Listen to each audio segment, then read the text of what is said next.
As you spend the next 2 weeks debating, negotiating, persuading, and compromising, as you surely must, it's easy to forget that ultimately the emergency climate comes down to a single number: the concentration of carbon in our atmosphere.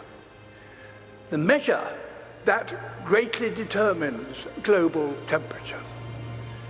And the changes in that one number is the clearest way to chart our own story, for it defines our relationship with our world. For much of humanity's ancient history, that number bounced wildly between 180 and 300. And so too did global temperatures. It was a brutal and unpredictable world. At times, our ancestors existed only in tiny numbers. But just over 10,000 years ago, that number suddenly stabilized, and with it, Earth's climate. We found ourselves in an unusually benign period, with predictable seasons and reliable weather. For the first time, civilization was possible, and we wasted no time in taking advantage of that. Everything we've achieved in the last 10,000 years was enabled by the stability during this time. The global temperature has not wavered over this period by more than plus or minus 1 degree Celsius.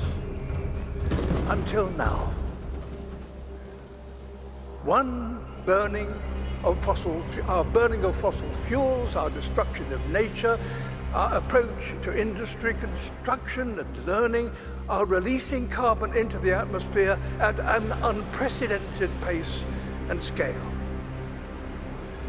We are already in trouble. The stability we all depend on is breaking. This story is one of inequality as well as instability. Today, those who've done the least to cause this problem are being the hardest hit. Ultimately, all of us will feel the impact, some of which are now unavoidable.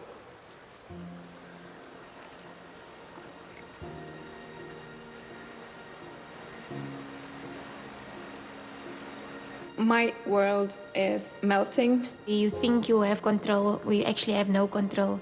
I'm absolutely terrified to bring a child to this world. Is this how our story is due to end? A tale of the smartest species doomed by that all-too-human characteristic of failing to see the bigger picture in pursuit of short-term goals.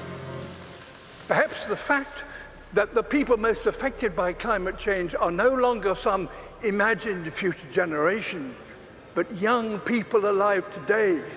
Perhaps that will give us the impetus we need to rewrite our story, to turn this tragedy into a triumph. We are, after all, the greatest problem solvers to have ever existed on Earth. We now understand this problem. We know how to stop the number rising and put it in reverse. We must have carbon emissions, halt them this decade. We must recapture billions of tons of carbon from the air. We must fix our sights on keeping 1.5 degrees within reach. A new industrial revolution, powered by millions of sustainable innovations, is essential and is indeed already beginning. We will all share in the benefits: affordable clean energy, healthy air, and enough food to sustain us all. Nature is a key ally.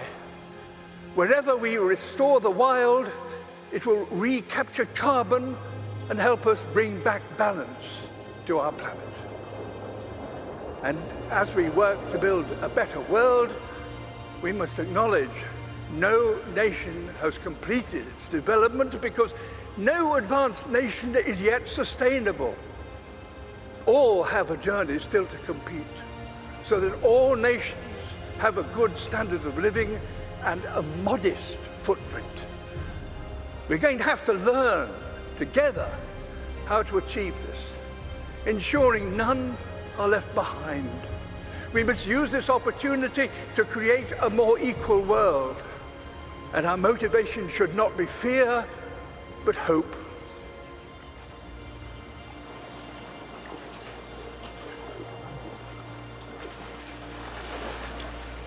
Can we fix climate problem in one generation? My answer would be yes, we have to. We need to not just to talk about what we can do, but to do what we can. This is a challenge that we should try to solve in a quick way with a long-term vision. It comes down to this: the people alive now are the generation to come, will look at this conference and consider one thing. Did that number stop rising and start to drop as a result of commitments made here? There's every reason to believe that the answer can be yes. If working apart, we are a force powerful enough to destabilize our planet, surely working together, we are powerful enough to save it. In my lifetime, I've witnessed a terrible decline. In yours, you could and should witness a wonderful recovery. That desperate hope, ladies and gentlemen, delegates, excellency, is why the world is looking to you and why you are here. Thank you.